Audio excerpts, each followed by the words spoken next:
साथियों नमस्कार। देश भर में कई राज्यों में चुनाव हो रहे हैं और भले आप उन राज्यों से जुड़े हो या नहीं, लेकिन उन चुनावों में क्या चल रहा है, क्या आरोप प्रत्यारोप हैं, कि कौन से मुद्दे कैंपेन में ज्यादा उछल रहे हैं, इन सबको आप भी गौर कर रहे होंगे। और मोटे तौर पर दूसरे जो माध्यम हैं समाचार के, उनके मुकाबले सोशल मीडिया ही जरूर आपके जानकारी और एनालिसिस का सोर्स होगा, ऐसा आमतौर पर हर तरफ दिख रहा है।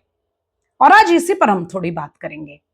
कारण है, कुछ ऐसे तथ्य सामने आए हैं जो हमें चौंकाने वाले भी हैं और हमें यह भी इशारा करते हैं कि सोशल मीडिया पर अगर लोग अपनी ईमानदारी से, स्वतंत्रता से, अनबायस्ड होकर अपनी भूमिका न निभाएं तो इसके परिणाम खतरनाक हो सकते हैं। बात हो रही है मेटा कंपनी की। आप सब जानते हैं कि इस समय मेटा कंपनी कितनी मजबूत है सोशल मीडिया में। फेसबुक, इंस्टाग्राम, व्हाट्सएप, थ्रेड्स, इस तरह के कई social media platform Meta company के ही पास हैं। मेटा कंपनी ही उनकी वास्तविक पेरेंट कंपनी है। मेटा कंपनी में पता चला है कि जो पब्लिक पॉलिसी यानी वो विभाग जो ये तय करता है कि कंपनी की नीति क्या होगी, किस दिशा में होगी, कंपनी में किस तरह की बातें, विचार सामने आएंगे, ये सब कुछ पब्लिक पॉलिसी की भूमिका होती है। और पब्लिक पॉलिसी में ऐसे लोगों को पूरी टीम में रखा गया है जो सिर्फ एक खास राजनीतिक दल के समर्थक नहीं है, वहां तक तो चलता है। उन्होंने बीड़ा उठाया हुआ है एक राजनीतिक विचार, एक राजनीतिक दल को जिताना है, उसके लिए जो संभव हो अपने प्लेटफॉर्म के माध्यम से करना है और दूसरे राजनीतिक विचार को बिल्कुल देश से बाहर निकाल दिया जाए, ऐसा एक डायरेक्शन, ऐसी एक उनके विचार दिखाई देते हैं। उन्होंने इसको पहले अतीत में बहुत खुलकर बोला भी है। आज भले ही वो धड़ाधड़ अपने उन पोस्ट्स और उन फोटोज को डिलीट करना चाह रहे हो, पर अब कुछ होने वाला नहीं है। मेटा कंपनी में खास तौर से फेसबुक का जो माध्यम है उसको देखने के लिए एक महिला हैं, प्रियंका राव खान। इनके बारे में बता दें कि प्रियंका राव खान उन लोगों में हैं जो मानती हैं कि मोदी और शाह का अंत कर देना, राजनीतिक अंत, उनका काम है, ऐसा उनका ये वो कहती हैं। देश में कॉन्स्टिट्यूशन इन डेंजर, संविधान खतरे में है, इसका जो फर्जी, पूरी तरह झूठा राजनीतिक कैंपेन देश भर में चलाया गया और उसका प्रभाव 2024 के चुनाव में दिखा भी। उस कैंपेन को, सोशल मीडिया पर उस कैंपेन को चलाने वालों में, लीड करने वालों में इनकी भूमिका थी। ये पब्लिक पॉलिसी से जुड़ी रही हैं, लॉयर हैं और इनके पति मोहम्मद खान सीधे कांग्रेस की मीडिया टीम के आधिकारिक रूप से उससे जुड़े हुए हैं, कांग्रेस के एक्टिव फंक्शनरी हैं, वर्कर हैं। चलिए एक मिनट के लिए आप पति को छोड़ दीजिए, पति के राजनीतिक विचार अपनी जगह हैं।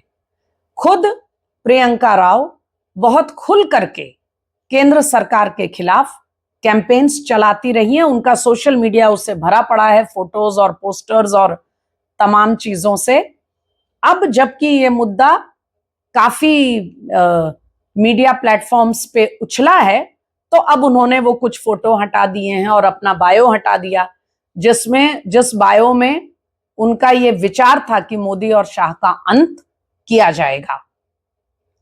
जिनके पति उस पार्टी के मीडिया डिपार्टमेंट से सीधे जुड़े हैं, उनके कैंपेन से, जो एक इंटरेस्टेड पार्टी है राजनीतिक रूप से, और उनकी पत्नी पब्लिक पॉलिसी का काम देखती हैं और खुद भी उसी विचार की हैं।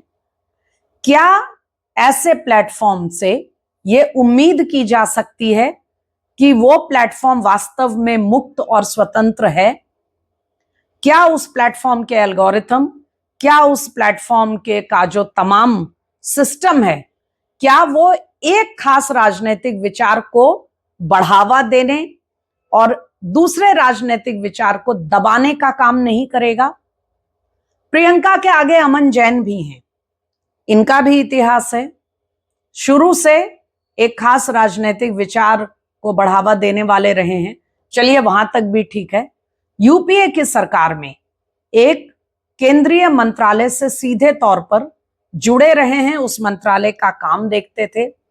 ये भी मेटा के पब्लिक पॉलिसी के एक बेहद सीनियर मैनेजर के एक बेहद सीनियर पद पर हैं। इस तरह के लोग जब सोशल मीडिया का पब्लिक पॉलिसी देखेंगे तो क्या वो मीडिया बैलेंस होगा? क्या वो स्वतंत्र होगा? क्या वो अपने प्लेटफॉर्म पर सभी लोगों को और सब विचारों को समान अवसर देगा? क्या वो एक विचार को बढ़ावा देना और उससे पूरे लोगों में, सब लोगों में पब्लिक ओपिनियन को प्रभावित करना, पब्लिक ओपिनियन को अपने हिसाब से उसको बनाने का काम नहीं करेगा? आप जानते हैं दुनिया भर के चुनावों में इसको लेकर बहुत विवाद और बहुत बहुत ज्यादा बहस हो चुकी है कि कैसे सोशल मीडिया चाहे तो एक राजनीतिक विचार को बढ़ावा देता है और दूसरे को नीचा कर सकता है। ये बात भी सामने आई है और समय समय पर हमने इसके प्रभाव भी देखे हैं। सोशल मीडिया प्लेटफॉर्म्स को एक छूट मिली होती है इंटरमीडियरी के तहत कि क्योंकि वो इंटरमीडियरी है तो उसका अपना कोई विचार नहीं है, सभी लोगों को वो उनके पहुंच में होगा, उनको एक्सेसिबल होगा, मुक्त मीडिया होगा और सभी उस पर अपने विचार रख सकते हैं। विचारों में पर किसी तरह का प्रभाव डालना, किसी विचार को फेवर करना, दूसरे का विरोध करना, ये उस इंटरमीडियरी का काम नहीं होगा। उसका काम सिर्फ प्लेटफॉर्म देना है। तो क्या फेसबुक को, व्हाट्सएप को, मेटा को यह विचार नहीं करना चाहिए कि ऐसे पब्लिक पॉलिसी की टीम, क्या ऐसे लोगों के रहते उसको इंटरमीडियरी की भूमिका वाकई उसकी बनती है क्या?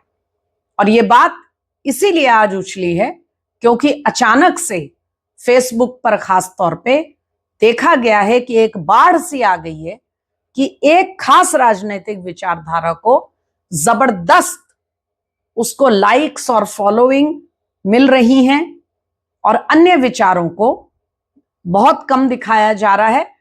आप सब अपनी अपनी टाइमलाइन पर इस चीज को गौर करिए तो आपको खुद ये दिखेगा कि अचानक कुछ समय से आपकी टाइमलाइन पर एक ही किस्म की बातें और एक ही किस्म के विचार जबरदस्त रूप से दिख रहे हैं और दूसरे विचार अचानक से बहुत कम दिख रहे हैं।